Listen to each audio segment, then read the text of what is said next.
What's good, everybody? Boy, hype man. And talking about Gervonta off on Gervonta Tank Davis, killing the sport. A lot of really truly want to put it out there, man, because sort of push to the side. You don't need to have the politics, bro. You don't need to manufacture a star. You don't need to make Gervonta Davis against the guy who pumps my gas, and just you him to keep manufacture this star continuously. Like Gervonta's a very good fighter. I criticize the matchups because I don't like Gervonta Davis, because I feel like he's so good that I want to see him against somebody like him. Why should I have to watch? Why, if I know that a python is a dangerous animal, and I got to see a python take on an alligator, I'll say, okay, but why do I got to watch a python taking on a turkey or a rooster or a chicken? Why do I got to watch that? I already know what's going to happen. You know what I mean? Let's break down that right there. I think it's what a lot of people been saying, and I think when people say it, people feel like you're hating when you speak about Tank like that. Paulie Malignaggi, like I said, I don't agree with everything he says, but he said, why does he need to watch an alligator or a python take on a turkey? And basically what he's saying, he also said, he don't want to see Tank fighting somebody that pumps his gas. I understand what he's saying, man. Nobody's taking nothing from Lamont Roach. Lamont Roach is an excellent fighter, but there are a lot of excellent fighters around that weight class and so many fights to see. And I hope that, we don't get Tank. I hope he really doesn't retire. He made so much money so fast, man. That's another thing. When you're able to get that type of money at a young age, man, you don't have to you can feel like, hey man, I don't have to fight any of these top names because I can still make the same amount of money fighting whoever I want to fight, not take no risk, and everything's gonna be okay. And I believe that's what's going on, man. Hold on one second, we're gonna keep going with the Paulie. That's a slaughter, right? That's a slaughter. But you know what?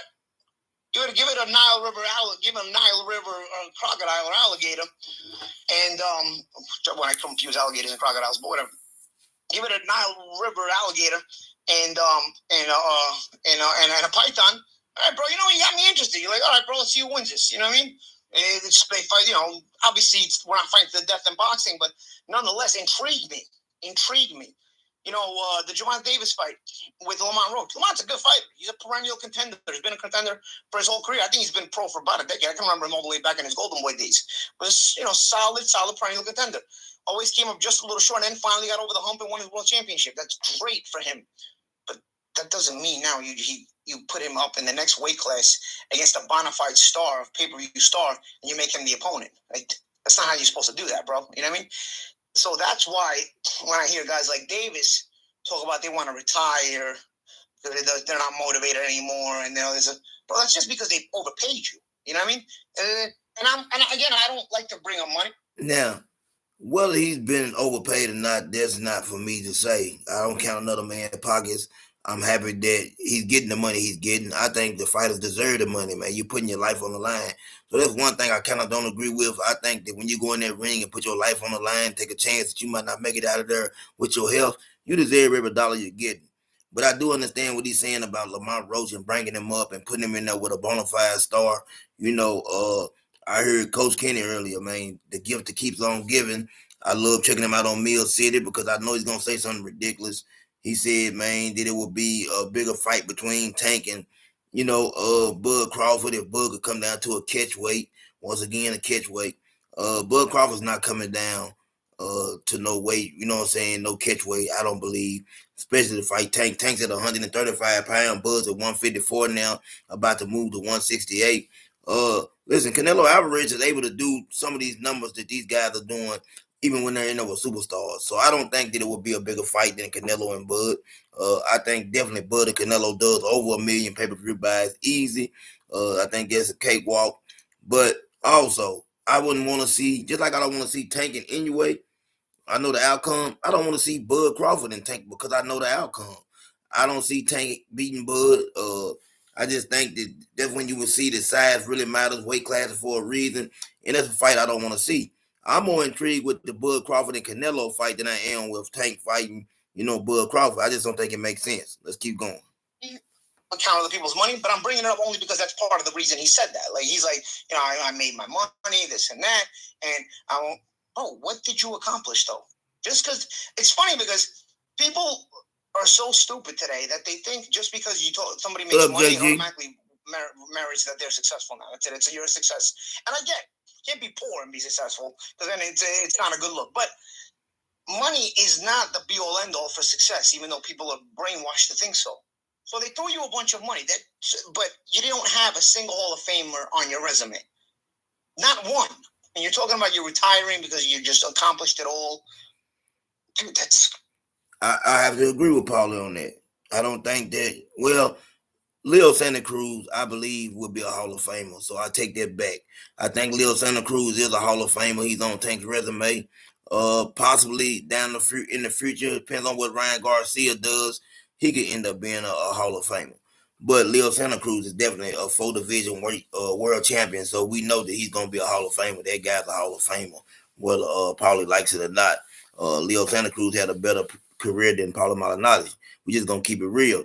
But what we're looking at is who Tank fought and when he fought him, and whether they had to come up in weight or not, or whatever. It seems like Tank has always had the advantages. And I heard Coach Kenny say earlier, listen, Tank is a small guy. Man, listen, pause. Manny Pacquiao, Floyd Mayweather, these guys always face bigger opponents. But nobody's asking Tank to go up, to another weight class. We're telling him, hey, we got people at 135 that you can fight. You don't have to keep going down to 130, grabbing opponents. There's plenty of competition right where you at. Whether he wants to go to 140 or not, that's his choice. That's his decision. People are not talking about that. I think they keep throwing it out there like that, making it seem like everyone wants Tank to go up and fight somebody at 147. It's not the case. Crazy to me. Wild to me. That's wild to me. Do you think that? If I was in Gervonta Davis' weight class in my career, and I had the exact opposition Gervonta Davis had, I wouldn't have as many knockouts, but I'd be undefeated. I wouldn't have as many knockouts, right?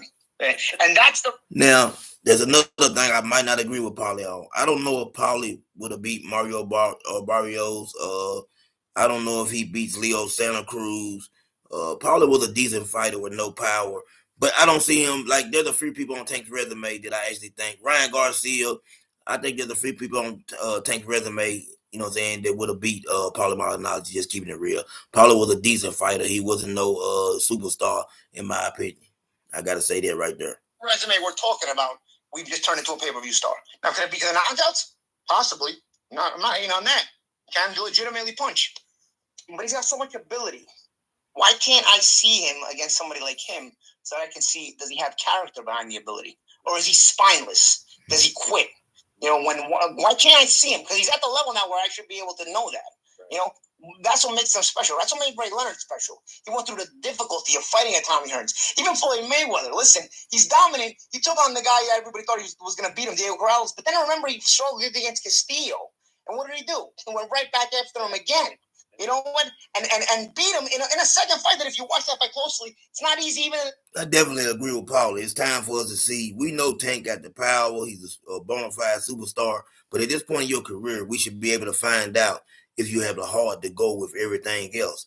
Because the heart means more than everything else, man. What happens when you get caught with a good shot? What happens if you happen to go down?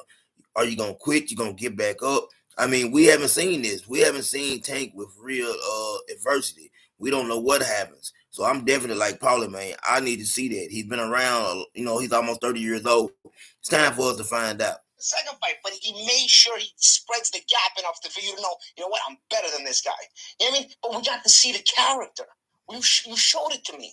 And I got to see you, struggle in the fight, stress in the fight. But I saw you overcome it and look good doing it. Now it makes me more of a fan. You know what I mean? Like, I can't get into this groupie fanboy thing today where you just want to watch, or to go back to the example I used, you just want to watch the python kill the chicken. Like, and not to say that the other professional fighters should be called a chicken, but it's just like... I definitely agree with Paulie on that, man. These fans these days, you can't say anything about Tank. It can be constructive criticism, and everybody takes it the wrong way. You're hating on Tank. You hate that he's a superstar. No, I tell you all the time, I think Tank is the best fighter at 135 pounds. I just need Tank to prove it. I'm not betting against Tank if it's Shakur or Andy Cruz or Keyshawn Davis. I don't care who it is. If I'm putting my money on the line, I'm putting it on Tank until somebody proves me wrong. But I need Tank to feel like, his fans feel about him. And if he does that, we're going to get these great fights. We don't have to worry about whether or not he signs with Turkey or Alashik or whatever. And that's another thing with Coach Kenny saying that he don't have to sign with Turkey. He can do a one-fight deal.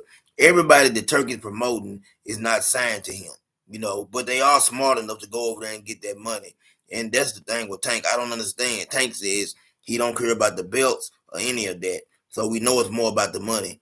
Well, if it's about the money, Tank has a chance. He can go to with Turkey and make a lot of money. But he's not getting no $150 million for the Ryan Garcia fight. That's out the question. I don't know why he continues to, throw that number out there, but he's not going to get that type of money to fight Ryan Garcia in a rematch.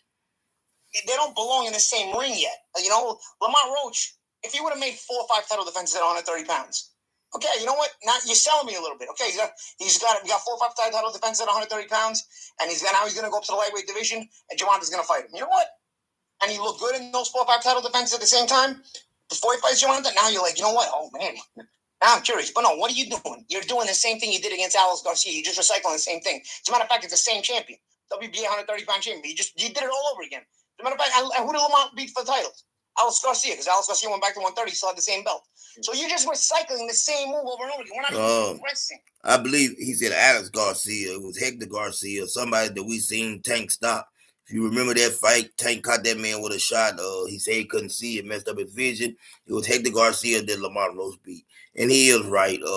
Lamont Roach, if he had defended his title 4 or 5 times at 130 pounds, I'm be like, okay, let's see what happens with him and Tank.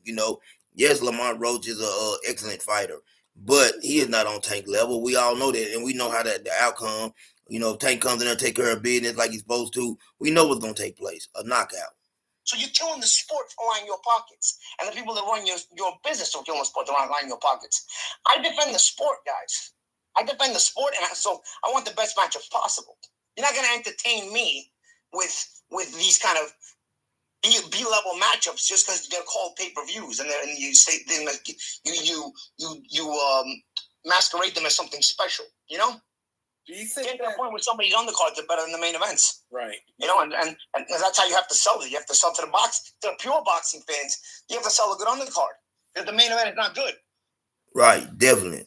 But with these Turkey Alashik cards, you don't have to sell us the main event. You know what I'm saying? You can. Every fight is a main event fight, is what I'm trying to say. Every fight on a Turkey Alashik card is a main event fight. So that's from top to bottom, you're getting the best versus the best. 50-50 fights, you know what I'm saying? And that's what we want in boxing. We want to see 50-50 fights. Going back to the days, like I said all the time, of Thomas Hearns and all those guys. We want to see those type of fights, man. That's all we asking from Tank. Tank fans, I want y'all to stop, you know what I'm saying, feeling like that everybody's against him. I'm a Tank fan. But I have to be honest, you know what I'm saying? And Tank can give us better than what he's giving us. Gervonta Davis fans, you got a lot of fans, but they're more so hip hopper fans, right? They're not really like hardcore boxing fans. You're gonna sell those on the main event, and because they don't know any better anyway, they just want to see Gervonta win.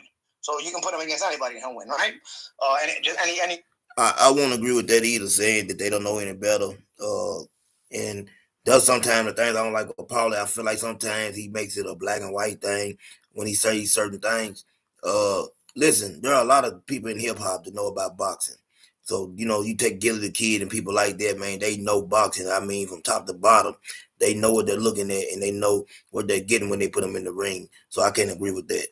Lower level opponent, he'll win. But the boxing fans, you got to intrigue them, right? So you need to make a good undercard. That's why I also believe you're seeing better undercards. Remember back in the day, people complained about just the main event heavy and the undercards weren't so good. There was sleeper undercards, in the last 20 years, 15, 20 years, right? Remember those? I've seen some of those sleeper undercards. Yep. You get your better? Yeah, definitely, man. Paulie, like I said, I don't always agree with Paulie, but, man, he's really throwing some real facts out there. And he's saying the thing that real people, real boxing fans are saying about Tank.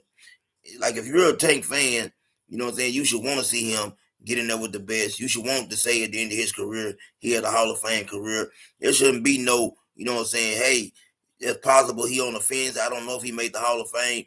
The guy, like I said, is 30 years old. He's not getting no younger.